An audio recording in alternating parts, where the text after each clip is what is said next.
Thanks to our sponsor, Overtake.com. They have everything for your Subaru, from differential bushings to hood struts to engine dress up. Head on over to their website. Say hi to Art, Justin, and the boys. Website's in the description.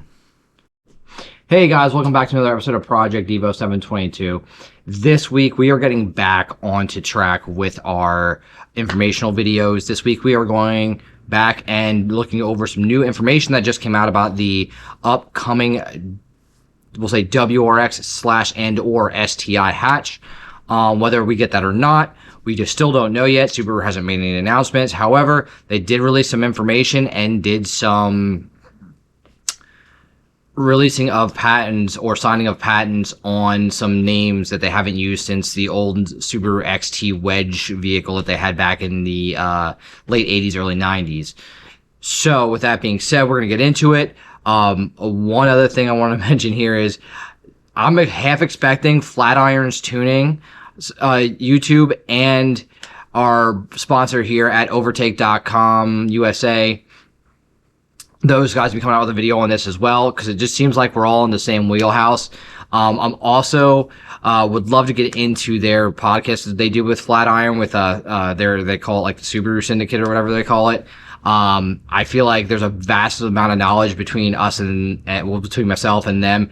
I would love to get on there and, bounce some stuff off them. Or, hey, if Art or Justin, any one of those guys want to hit me up on DM or anything like that on any of my socials, love to chat with you guys, and just shoot the shit, talk shop. But, with that being said, I want to get right into it right away here with the VBWRX engine that they said that has been used in this Super Tiyko car. Yes, it is an FA24. They did confirm that. It is mostly looks like stock, with for engine internals, except for some changes there to the rotating assembly and some stuff there, like the translator I'm using, because this is a Japanese YouTube channel we get a lot of this information from. The translator app I use is not that great, so some of the measurements and stuff I feel like are off from what I'm looking at. So definitely want to head over to Overtake if they make up their episode on this stuff, or Flatiron when they do theirs, just because they are more technical with this stuff and they know a shit ton more than I do, so they're going to be more accurate than I am on this. But yes, it was confirmed that it is an FA24. It's mostly the same thing as the production engine, except for some tweaks here and there. But that's a good sign for this car possibly being in production soon somewhere in the world. And here's the thing. I think Subaru's getting into a market now that they're kind of comfy and stagnant on this EV build they've been doing, because with the government rollback on some of this EV stuff, and we see the automotive industry pressuring back on the government about how the EV is not sustainable. I mean, Honda just came out and said that they took their first loss in finances in like 70 years because of this EV push. And with Subaru being a smaller company, I mean, if Subaru takes a big loss on something like that, that's going to hurt them on the bottom end. They're not Honda, they're not Toyota. So I see Subaru treading lightly, and I also see them, there's a untapped market that they haven't tapped in a little bit now, with the enthusiast / tuner / performance guys. And I'm not going to say they neglected them, because they're still holding like the Subaru events like Boxer Fest and stuff like that. But the focus has more been on the all-terrain style vehicles. You can see that with the wilderness models and whatnot. And I would love to see them bring in some sort of street line, like performance line. And now that the Toyota is separating themselves from the like GT86 and the BRZ, and now Subaru's kind of open to where they can do their own thing. Like they made an all-wheel drive BRZ that they're now using in their Japanese rally series.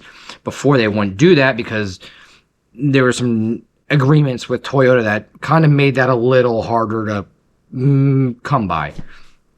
With that being said, what we're looking at here, I want to give my opinion on what I think we're looking at. And I say that because I'm just using documentation I've seen from Subaru, and this is what's readily available to everybody. I gotta see if I can find this. And I'm pretty sure, I want to say this may have been only Subaru Japan. I seen a document a while back that had an official Subaru letterhead on it that stated that the next generation STI or the next generation WRX, or to be more specific, internal combustion WRX was going to go back to its roots, which that gave me an idea.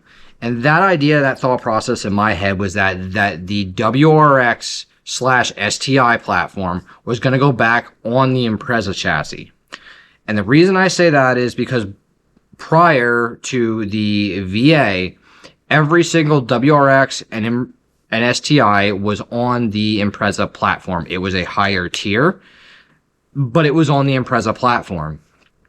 So what I think is going to happen, especially looking at the body lines with this hatch, is that this hatch is going to be like, you're going to have your Impreza, then you're going to have your Impreza, like, we'll say like Sport or RS, and then you're going to have your Impreza WRX, and then a higher tuned model that's going to be your Impreza WRX STI, and you're going to get that almost like that mid-2000s era back.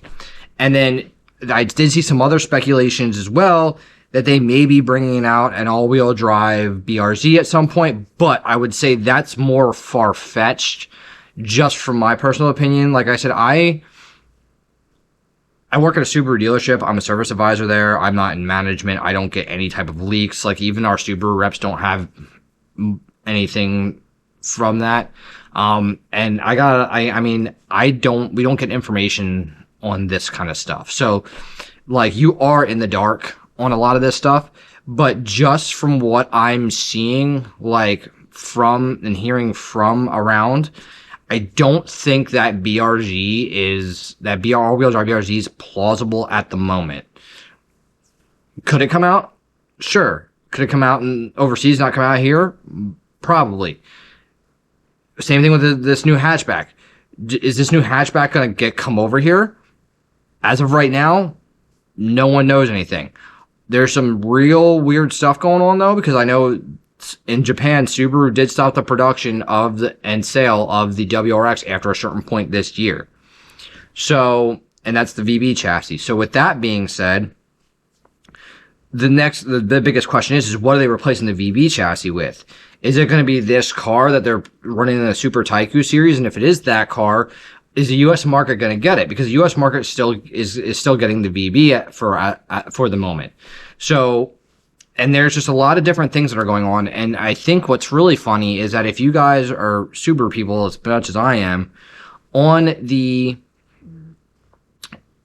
last couple episodes of the Subaru paid for and promoted series Launch Control, where they follow the rally team and follow Travis Pastrana and all their drivers, Lance Smith, the owner of Vermont Sports Car, and was on there talking about how the CEO of Subaru America was out and at all these Subaru events and like listening to the customers and talking to the customers and mingling with the customers and trying to see what they wanted.